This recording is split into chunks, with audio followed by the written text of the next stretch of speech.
Hello everyone, welcome Weather Touch. Let me just say this up front.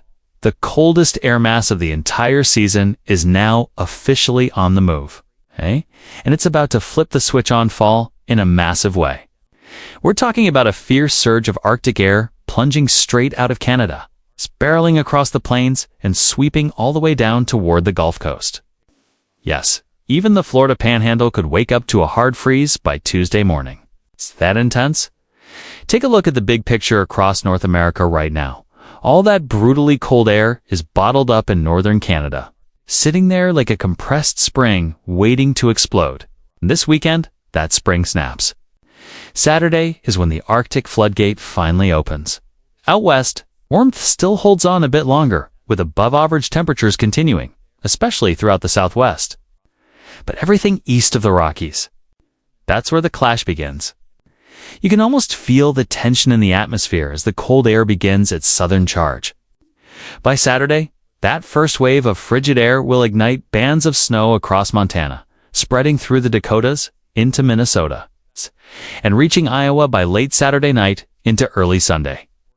That snow shield will extend into Wisconsin and eventually push toward Chicago. Detroit, northern Indiana, and yes, even Cleveland could see its first flakes of the season on the system's backside. Intense lake-effect snow will start firing up across portions of Ohio, western Pennsylvania, and West Virginia. Now here's where it gets downright wild. Behind that snow, a fragment of the polar vortex itself slides southward. I'm not exaggerating, it's not January, it's only early November. But this air mass is so cold, it'll feel like midwinter just crashed the party uninvited. By the way, if you'd like a detailed forecast for your specific region or city, drop a comment below. I'll respond individually as time allows. If you enjoy the content, please like the video and subscribe to the channel. Now, back to the setup. This is true Arctic air, dense, dry, and punishing. As it pours southward, strong, high-pressure surges behind it, tightening the isobars and cranking up those north winds. Gusts between 30 and 40 miles per hour will make already frigid temperatures feel absolutely brutal. Since most of us haven't experienced air this cold yet this season, it's going to hit even harder your body. It just isn't acclimated. We're talking single-digit wind chills across the Dakotas by Sunday morning. Teens across Iowa and Missouri, and feels like temps plunging. Into the 20s, as far south as Kansas and northern Texas. Even Dallas will feel like the mid-40s, while actual air temps hover in the 50s. That's how intense this cold advection truly is. As the Arctic dome continues, pressing south, it leaves a deep mark. By Monday and Tuesday, we'll see widespread hard freezes across Oklahoma, Kansas, Missouri, and Tennessee. Temperatures in the 20s will stretch deep into the South Louisiana. Mississippi, Alabama, and even Texas will flirt with freezing. Rural areas could easily wake up to frost-covered windshields by sunrise, but it doesn't stop there. That polar vortex energy keeps sliding southeast, and by Tuesday morning, the chill grips Georgia and the Florida Panhandle. Upper 20s to low 30s across regions that rarely even think about frost this early in the season. Savannah could bottom out near 29, Tallahassee around 28, and Tampa, waking to 37 astonishing numbers for November. Meanwhile, snow showers will linger across the Great Lakes and the Appalachians.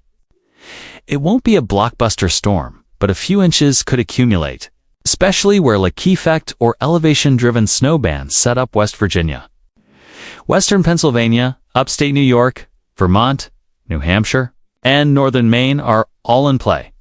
Both the European ECMWF and GFS models align closely, showing that same sweeping snowband starting in Montana and racing east through the Midwest before wrapping into the Northeast. With Arctic air this dry, any available moisture is bound to fall as snow. But here's the real story. This isn't just about the snow. It's about the shock to your system. Because by next weekend, once this brutal cold snap exits, the jet stream will snap back. A ridge rebuilds in its wake, and temperatures will rebound fast. We could go from hard freezes to 80 degrees Fahrenheit in Dallas within just 5 days. That's not a transition, that's weather whiplash. We're barely into November, and winter is already pounding on the door far ahead of schedule. Within the next week, the first true Arctic blast of the season will roar out of Canada, and once that frigid air settles across the northern half of the U.S., it's not leaving anytime soon. Expect daytime highs in the teens and single digits across parts of the upper Midwest, with overnight lows plunging below zero in North Dakota, Minnesota, and northern Wisconsin. All right, everyone, the northern tier of the nation, especially the upper Midwest and Great Lakes, is looking absolutely primed for a snow-loaded winter.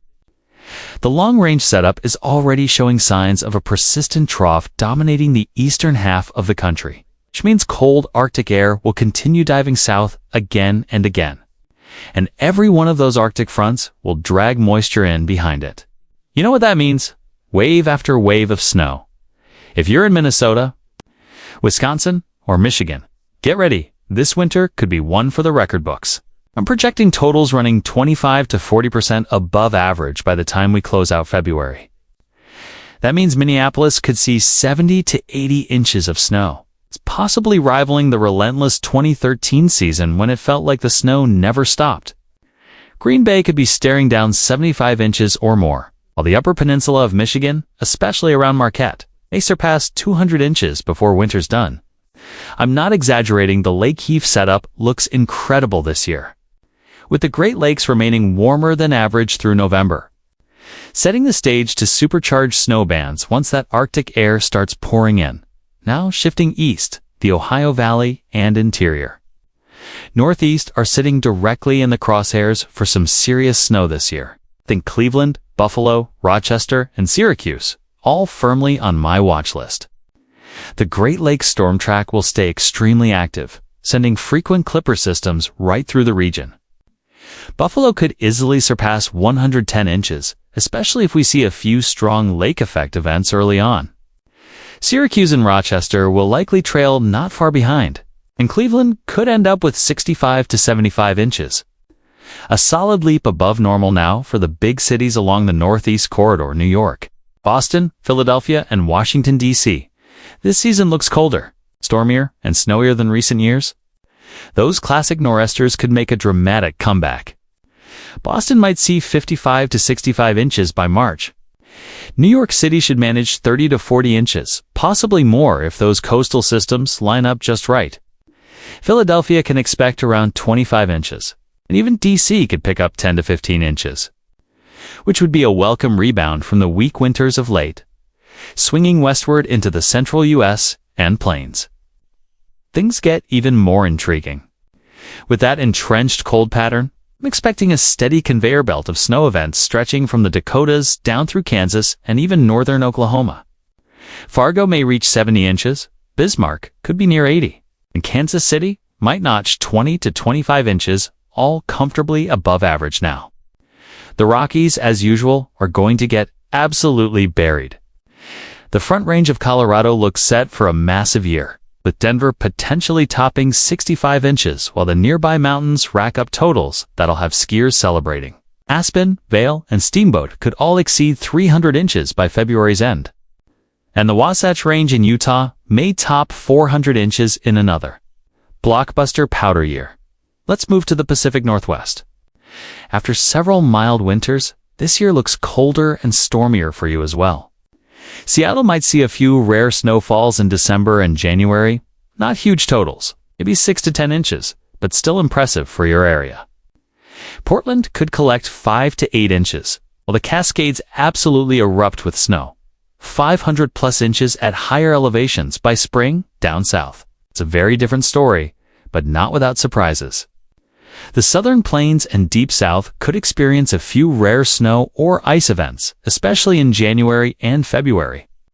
Dallas might pick up 2 to 4 inches spread across a couple of systems. Nashville and Memphis may total 8 to 12 inches. And even parts of northern Georgia and the Carolinas could see some snowflakes flying. Atlanta might squeeze out an inch or two if the timing and cold line up perfectly. If you'd like a custom forecast for your specific city or region, commenting is totally free. Thanks for watching, stay warm, and I'll see you in the next update because this winter, folks, Mother Nature isn't playing around. Thank you guys, see you next video.